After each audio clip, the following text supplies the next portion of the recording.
안녕하십니까. 지난주 글로벌 금융시장에서는 주요 불확실성이 해소됐습니다. 우선 미국 FOMC가 열렸었는데요.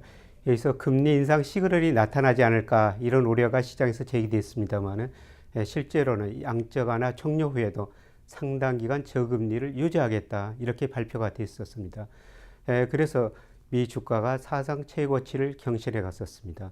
제가 생각하기에는 버블이 점차 커져가고 있는 것 같습니다. 유로 쪽에서는 유로 중앙은행이 통화 공급을 확대하기로 했습니다. 목표물 장기 대출 프로그램인데요. 이거는 유로 중앙은행이 은행들한테 장기 저리로 돈을 대출해 주는 것입니다.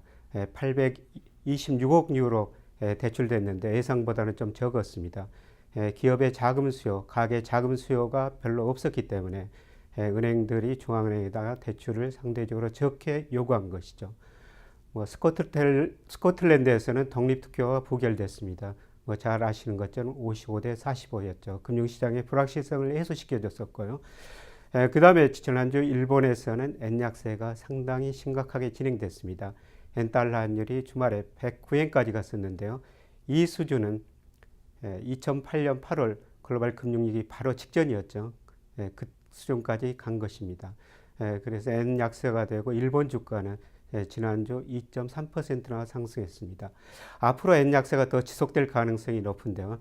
이거는 우리 경제나 금융시장에 상당히 부정적인 영향을 줄 것입니다. 이에 대해서는 나중에 자세히 한번 살펴보기로 하겠습니다.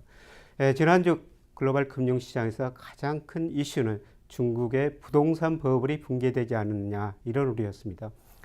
지난 8월 중국의 70개 도시 부동산 가격이 전월 대비 1.1% 하락했습니다. 이거는 중국이 통계 작성 이후 최대 하락폭이라고 합니다. 부동산 가격이 하락하면 중국의 많은 부동산 기업이 파산될 가능성이 높고요. 여기다가 그림장 금융 문제가 확대될 가능성이 높기 때문에 상당히 우려되는 수준이라고 볼 수가 있겠습니다. 우선은 중국의 중앙은행이 5천억 이안을 공급하면서 대응했습니다.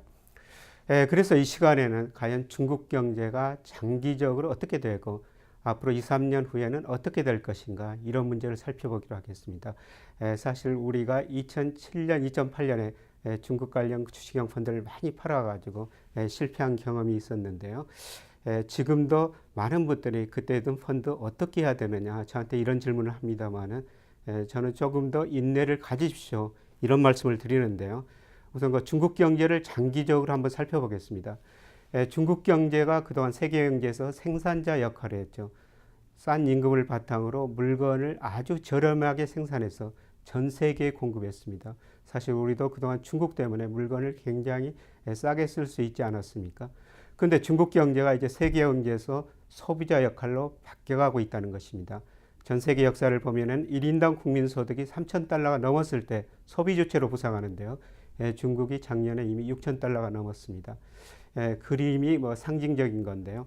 앞에 있는 여자가 아시아 여자고 뒤에 있는 남자가 미국 남자입니다. 아시아 여자가 쇼핑한 걸 미국 남자가 들어주는 그림이죠. 세계 소비축이 미국에서 아시아 쪽으로 이전되고 있다. 그런 걸 나타내는 그림입니다.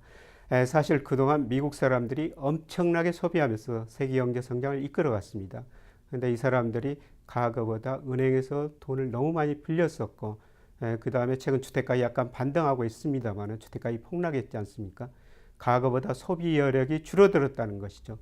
그럼에도 불구하고 세계 경제가 멈추지 않고 성장할 수 있는 것은 아시아, 그 중에서 특히 중국이 있다는 겁니다. 한 예를 들어 볼까요? 중국이 올해 생산해서 판매하는 자동차 대수가 2천만 대라는 겁니다. 그 2천만 대는 우리나라에 등록된 총 자동차 대수하고 비슷한 겁니다. 우리가 현재 10명당 4명 정도가 자동차를 보유하고 있는데요. 중국 사람들 10명당 한 대 자동차를 보유하고 있습니다. 우리나라와 비교하면 1990년대 초반 수준입니다.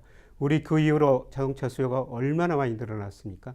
앞으로 중국 사람들 자동차 많이 사게 될 겁니다. 자동차뿐이겠습니까? 가전제품, 휴대폰, 그 외에 화장품 같은 수요가 폭발적으로 늘어날 가능성이 높다는 것이죠. 제가 한 연구소 조장할 때 중국 관련 일을 했었는데요. 매년 중국 분들 5, 60명 모셔다가 중국 길림대학에서 경제금융교육을 시켜드린 일을 했었습니다. 4주 동안 중국에서 하다가 나중에는 한 주는 우리나라에서 한번 해봤습니다. 이분들 우리나라 오자마자 어디 가자고 그러겠습니까? 쇼핑센터 가자고 그럽니다. 한 주에 4번 동안이나 가더라고요. 저도 저분들 따라가지고 쇼핑센터 한번 가봤습니다만 거기 가서 우리나라 한 화장품이 그렇게 비싼지 처음 알았습니다. 한 세트를 만들어 놓고 110만 원이었습니다. 영양크림 하나에 30만 원, 40만 원이었습니다. 제가 보기에는 분명 비싸 보였는데요. 저 사람들이 그렇게 비싸다고 생각 안 하고 가족 거, 자기 거 마음껏 사가는 모습을 보았습니다. 큰 흐름을 보면은 중국 사람, 인도, 인도네시아, 남아공 사람들이 소비하면서 세계 경제가 성장하는 방향으로 바뀌고 있다는 겁니다. 이런 것들이 통계에 나오죠. 세계 경제 보면은 미국 비중은 점차 축소되고 있고 중국 비중은 꾸준히 늘어나고 있습니다. 2001년에 미국이 현 달러 기준으로 세계 GDP에서 차지하는 비중이 33%였죠. 근데 작년에 23%로 줄어들었습니다. 대신 중국 비중은 4%에서 14%라고 늘었고요. 더구나 구매력 기준으로 보면은 일부 전문가들은 2019년 가면은 중국의 GDP가 미국의 GDP를 초월할 것이다. 이런 전망도 나오고 있습니다. 이런 통계들이 우리나라 수출에서도 나오죠. 우리나라 수출 의존도가 아주 높은 나라 아닙니까? 우리 수출 중에서 미국이 차지하는 비중이 2000년에 22%였습니다. 그런데 2010년에는 한때 10% 정도까지 떨어졌고요. 최근에 미국 경제가 약간 회복되면서 11%로 비중이 늘었습니다만 거의 절반 수준으로 떨어졌지 않습니까? 대신 중국 비중은 11%에서 26%로 늘었습니다. 여기다 홍콩 5% 포함하면 중국이 우리 수출에서 차지하는 비중이 무려 31%나 되죠. 저는 이런 통계 보면서 젊은 대학생들한테 강의 많이 하고 있습니다만 미국도 많이 공부해야 되지만 이제 중국이나 인도를 더 많이 공부했을 때 5년, 10년 후를 보면 할 일이 더 많을 것이다. 이런 이야기까지 하고 있습니다. 그래서 장기적으로는 세계 경제축이 미국에서 중국으로 이전되는 과정이다. 이렇게 볼 수가 있는데요. 앞으로 2, 3년은 중국이 한번 부실을 처리하고 넘어가야 될 것 같습니다. 2008년 미국에서 글로벌 금융위기가 시작됐죠. 전 세계 경제가 선진국 중심으로 마이너스 성장했습니다. 세계 경제가 마이너스 0.4%, 선진국이 마이너스 3.5% 성장했죠. 그런데 그림에서 동그라미로 표시되어 있습니다만 중국은 세계 경제가 마이너스 성장하는데도 불구하고 10%나 성장했습니다. 세계 경제가 이렇게도 어려운데 왜 중국 경제가 이렇게 높은 성장을 했을까요? 투자를 늘렸기 때문입니다. 세계 경제가 어려워지고 수출이 안 되자 중국 정부가 주로 공기업 중심으로 과감하게 투자를 늘리도록 유도했죠. 그래서 고정 투자가 GDP에서 차지하는 비중이 한때 46%까지 올라갔습니다. 뭐 우리나라 29% 정도 되고요. 다른 나라 보면 25% 안팎입니다. 세계에서 고정 투자가 이렇게 넘은 나라는 참 보기 힘들죠. 그래서 투자 중심으로 중국 경제가 성장했습니다만 문제가 뭐였겠습니까? 이렇게 투자를 많이 해놨는데 수요가 투자를 뒷받침 못하다 보니까 공급과잉 문제가 대두되기 시작한 거죠. 중국의 철강산을 비롯한 대부분의 산업의 가동률이 70% 안팎입니다. 그래서 물건이 안 팔리니까 기업이 부실해지고 있습니다. 기업이 부실해지면 은행은 어떻겠습니까? 은행도 부실해질 수밖에 없죠. 왜냐하면 은행도 기업에 대출해졌기 때문입니다. 그래서 중국 기업이 부실해지고 현재 은행이 부실해지는 과정이다. 이렇게 볼 수가 있습니다. 부실이 쌓이면 어떻게 해야 되겠습니까? 한번 처리하고 넘어가야 되죠. 그거를 우리나라와 한번 비교해 보겠습니다. 경제 성장하고 자산가에 특히 주가하고 제가 비교하는 그림을 하나 올려놓은 건데요. 초기에 경제가 아주 고도 성장했을 때 주가가 한번 크게 오르죠. 예를 들어서 우리나라 80년대라고 보면 됩니다. 우리나라 80년대 10% 성장했고 이때 주가도 8배 가까이 올랐죠. 근데 이런 고성장 국면에서 기업들이 미래를 굉장히 낙관적으로 보고 투자를 많이 늘립니다. 그런데 그 다음에 성장이 한 단계 둔화되면 어떻겠습니까? 물건이 안 팔리니까 기업이 부실해지고 은행이 부실해지죠. 부실 쌓이면 어떻게 해야 되겠습니까? 외과 수술을 한번 받아야 되죠. 그게 우리가 겪었던 1997년 소위 IMF 경제위기라고 볼 수가 있습니다. 이런 국면에서는 주가는 계속 조정을 보이고요. 구조조정 끝나고 난 다음에 안정성장 국면에 들었을 때 주가가 한 단계 오르죠. 우리 97년 IMF 경제위기였고 구조조정하고 주가가 다시 1000에서 박스권 보이다가 2000대로 도약했지 않습니까? 그리고 일본처럼 장기적으로 저성장 국면에 들어서면은 자산 가격이 오르기 힘들다는 것이죠. 지금 중국이 어떤 단계에 있느냐? 우리가 1988년 올림픽 전까지는 우리 경제도 10% 성장했지 않습니까? 그 이후로 성장력이 떨어졌는데요. 중국도 그동안 10%란 높은 성장을 했습니다. 이제 7%대로 성장이 둔화되고 있습니다. 이 과정에서 기업이 부실하고 은행이 부실해지고 있습니다. 중국 부동산 버블 붕괴될 가능성이 높습니다. 그림자 금융 문제 점차 확산되고 있죠. 중국의 부실 계속 쌓이고 있다는 겁니다. 그래서 결국 이 부실이 쌓이면 처리해야 되겠죠. 부실 정도가 작다면 중국 정부가 통제할 수 있을 겁니다. 그러나 통제할 수 없는 수준까지 올라갈 가능성이 높습니다. 그래서 중국이 부실을 처리하는 과정이 앞으로 한번 전개될 거라는 겁니다. 제가 여러 가지 지표로 연구에 보면은 2017년 전후입니다. 저는 이 시기에 중국 가서 돈 한번 벌어보면 어떨까 이런 생각을 합니다. 우리 97년 IMF 경제위기 겪으면서 외국인들 우리나라 돌아가지고 돈 얼마나 벌어갔습니까? 뭐 환율이 오르고 자산 가격이 폭락했기 때문에 외국인들 우리나라에서 주식, 채권, 부동산, 기업 아무거나 사도 돈 벌어갔지 않습니까? 대표적으로 론스타가 외환은행 사가지고 수조 원 벌어갔지 않습니까? 우리도 주식을 싸게 살 기회였죠. 이 당시 삼성전자 주가가 3만 원 안팎이었습니다. 그런데 그게 한때 150만 원 정도까지 올라갔지 않습니까? 중국에서 자산을 한번 싸게 살 수 있는 기회가 올 것이라고 생각합니다. 물론 지금은 안 되죠. 중국이 자본시장을 충분히 개방하지 않았기 때문입니다. 그러나 앞으로 개방할 가능성이 높습니다. 왜냐하면 중국이 금융대국 이하나 국제화를 추구하기 때문입니다. 중국이란 나라가 그동안 제조 강국, 무역 강국을 외쳤죠. 이미 달성했지 않습니까? 작년에 중국의 수출입 규모가 4조 1,600억 달러로 미국을 앞질렀습니다. 중국이 목표하는 것은 금융 강국 이하나의 국제화입니다. 앞으로 자본시장 단계적으로 빠른 속도로 자유할 가능성이 높습니다. 특히 우리나라는 지난 7월에 시진핑 주석이 와가지고 다른 나라보다 상당히 금융시장을 빨리 개방해 줬습니다. 저는 2017년 전후에 중국 가서 주식을 싸게 살 수 있는 기회다 이렇게 보고 있고요. 참고로 우리나라는 성장률이 한 단계 둔화되는 거죠. 지금 잠재 성장률이 3% 안팎으로 떨어진 것으로 추정됩니다만 이랬을 때 자산 가격이 참 오르기 힘들죠. 일부 경제 전문가 정책 당국자들도 우리가 디플레 초기 국면에 있지 않을까 이런 식으로 그 이야기하는데요. 정도의 차이지만 방향은 일본식으로 갈 가능성이 높아 보입니다. 한 예를 들어 볼까요? 특히 인구 문제가 가장 중요한 문제고요. 제가 서강대 경제대학원에서 학생들을 가르치고 있습니다만 한 학기 동안 리포트를 제출하라고 그러니까 모 은행에 다니는 제 학생이 자기네 내부자를 보내왔어요.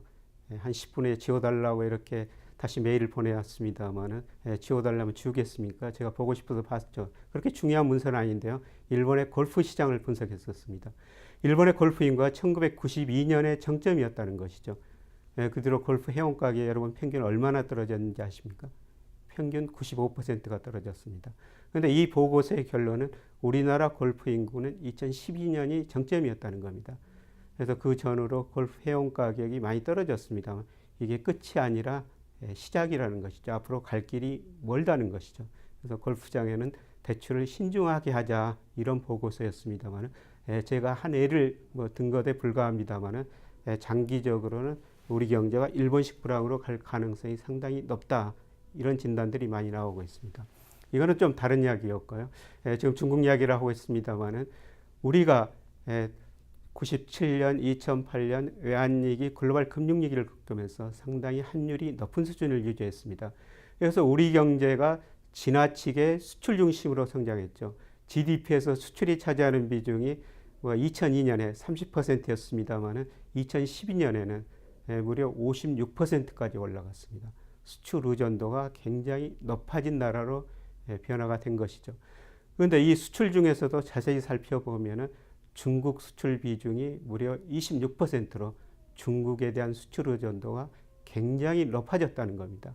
사실 이런 데이터 보면은 그동안 우리 경제가 이만큼 성장한 것은 중국 때문이겠구나 이런 생각도 해볼 수가 있습니다. 그런데 만약 중국 경제가 구조조정을 겪으면서 어려운 문제에 직면하면 우리 경제가 어떻게 되겠습니까? 다른 나라보다 가장 큰 타격을 받게 될 겁니다.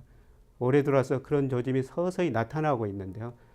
미국 등 유럽 등으로는 수출이 증가하고 있습니다만은 올해 중국 쪽으로는 수출이 감소하고 있습니다.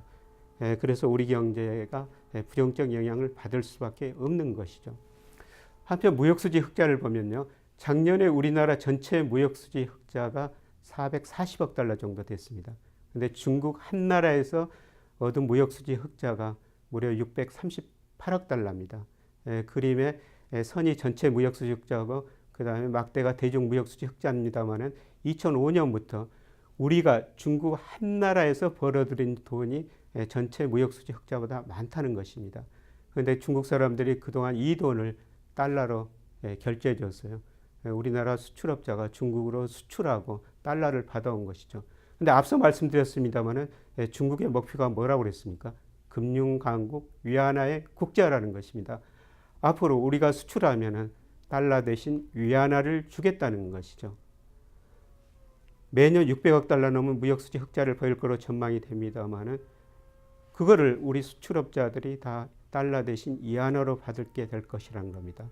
최근에 은행 외화예금 보면은 위안화 예금이 매우 빠른 속도로 늘어나고 있습니다만은 앞으로 몇 년 지나면은 우리가 달러보다도 위안화를 더 많이 보는 이런 시대가 도래할 가능성이 높습니다. 그동안 우리가 중국하고 무역 거래가 상당히 많았었죠. 근데 앞으로 저는 무역보다는 금융시장이 서서히 거래가 늘어날 거로 지금 보고 있습니다. 우리나라 외환 보유액 지난달에 3,675억 달러 됐습니다. 거의 사상 최고치였는데요. 중국 사람들 외환 보유액 얼마인지 아십니까? 지난 6월 말 통계 보니까 3조 9,930억 달러. 아마 지금은 4조 달러가 넘었었죠. 이 돈들이 그동안 미 국채를 샀었습니다. 그런데 미 국채를 나중 그래프로 보여드리겠습니다. 점점 덜 사고 있고요. 이 돈들이 우리나라 금융시장으로 들어오고 있습니다. 올해 들어와서 외국인 순매수 중 절반이 중국 돈이고요. 특히 우리나라 채권도 많이 사고 있습니다. 저는 제 일은 아니지만은 이런 고민을 하고 있습니다. 저 돈들이 본격적으로 들어와가지고 우리나라 국채를 샀을 때 지금 국채 10년짜리가 3% 수익률입니다만은 그게 2%로 1%로도 떨어질 수 있겠구나 이런 생각을 합니다.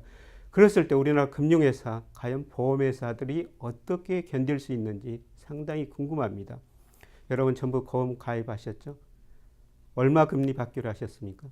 생명보험회사들 회사마다 다소 차이가 있습니다만 60 내지 70%를 여러분이 보험 가입했을 때 최소한 3.75% 이상 금리로 내주기로 했습니다. 근데 지금 금리가 3%입니다. 저 사람들이 우리나라 국채 사가지고 국채가 2%, 1%로 떨어졌을 때 지금도 보험회사 역마진 나오고 있으면 더 심각해질 겁니다. 보험회사들 앞으로 저 사람들 돈 때문에 구조조정을 겪을 가능성이 많습니다. 그래서 여러분들이 보험 가입할 때 과연 이 회사가 살아남을 수 있는 회사인가 이런 것도 한번 생각해 보시기 바랍니다. 이제 통계를 한번 보겠습니다. 그동안 중국 사람들이 미국으로 수출해 가지고 엄청난 돈을 벌어 가지고 이 돈의 상당 부분을 미 국채를 사줬습니다. 그래서 2010년에는 미 국채 시장에서 중국이 차지하는 비중이 26%까지 올랐죠. 근데 그래프에서 나오고 있습니다. 선이 비중이고 막대가 금액입니다만은 올해 들어와서 금액이 조금 줄어들었습니다. 비중은 어떻습니까? 26%에서 21%까지 떨어졌습니다. 더 이상 미국 국채를 사지 않는다는 것이죠. 앞으로 글로벌 금융시장에서 가장 큰 문제는 만약 중국이 미국 국채를 팔았을 때 미 달러 가치가 어떻게 될 것인가. 지금 최근 보면은 중국이 서서히 금을 사고 달러를 줄이고 있는데요. 이게 본격화됐을 때 글로벌 금융시장에서 상당히 충격이 있을 거라는 것이죠. 물론 중국이 미국 국채를 많이 팔지는 못할 겁니다. 왜냐하면 자기 돈이 휴지 조각이 되기 때문이죠. 그러나 어떤 경우가 발생해 가지고 중국이 미국 국채를 팔 때는 달러 가치가 폭락하던 국제 글로벌 금융시장에 상당히 불안이 있을 거로 생각이 될 수가 있는 것이죠. 그래서 미국 사람들이 이제 중국 사람들이 미국 국채는 상대로 절 사고 그 돈 가지고 다른 나라 국채를 사고 있습니다. 우리나라 국채도 서서히 확대되고 있죠. 오른쪽에 미국 비중, 중국 비중이 나오고 있습니다만은 우리나라 국채 시장, 채권 시장에서 미국 비중이 거의 20% 정도에서 정체되고 있습니다. 근데 중국 비중 어떻습니까? 금액뿐만 아니라 비중도 꾸준히 늘어나고 있습니다. 최근 8월 달 통계를 보니까 우리 국채 시장에서 미국이 차지하는 비중이 20%인데요. 중국 비중은 14%로 서서히 늘고 있습니다. 아까 수출입 통계 보셨죠? 수출입 통계 보니까 미국 비중보다 중국 비중이 불과 몇 년 만에 더 높아졌는데요. 우리나라 채권 시장에서도 마찬가지일 것입니다. 앞으로 3년 후쯤 되면 아마 중국 비중이 미국 비중을 초월하게 될 것입니다. 그래서 중국 돈이 우리나라 주식시장뿐만 아니라 채권 시장에도 중요한 영향을 미치고 그거는 우리나라 금융회사 특히 보험회사에 상당히 생존의 경지까지 이르게 만들 가능성이 높습니다. 오늘 제가 중국 경제도 말씀드렸습니다만은 첫 그림에서 보여준 것처럼 아주 장기적으로 보면은 중국이 세계 경제에서 소비 중심으로 소비자 중심으로 가고 있습니다. 그러나 이제 앞으로 2, 3년 동안 보면은 중국이 2008년 글로벌 금융위기에서 너무 투자를 많이 했거든요. 이 과정에서 가행 투자 문제가 심각하게 대두되고 있죠. 그래서 앞으로 기업이 은행이 부실해지면서 부실을 한번 처리하고 넘어가야 된다는 것입니다. 저는 그 시기가 2017년 전후라고 보고 있는데요. 그 시기에 들어가서 우리가 중국 가서 돈 한번 벌었으면 좋겠다 이런 생각을 합니다. 우리가 IMF 경제위기를 겪을 때 외국인들이 우리나라에서 굉장히 돈을 많이 벌어갔던 것처럼 중국에서 그런 기회가 오리라고 생각합니다. 어떻든 중국이라는 시장이 우리에게 큰 수출 시장이었습니다만은 앞으로 금융에서 중국에서 돈을 더 많이 벌 기회가 있으리라고 생각합니다. 단기적으로는 중국 투자는 조심스럽게 단기적으로 투자하고요. 저는 2016년, 2017년 말에 중국에 본격적으로 투자하는 게 좋지 않을까 이런 생각을 해봅니다. 저는 다음 주에 다시 뵙겠습니다. 고맙습니다.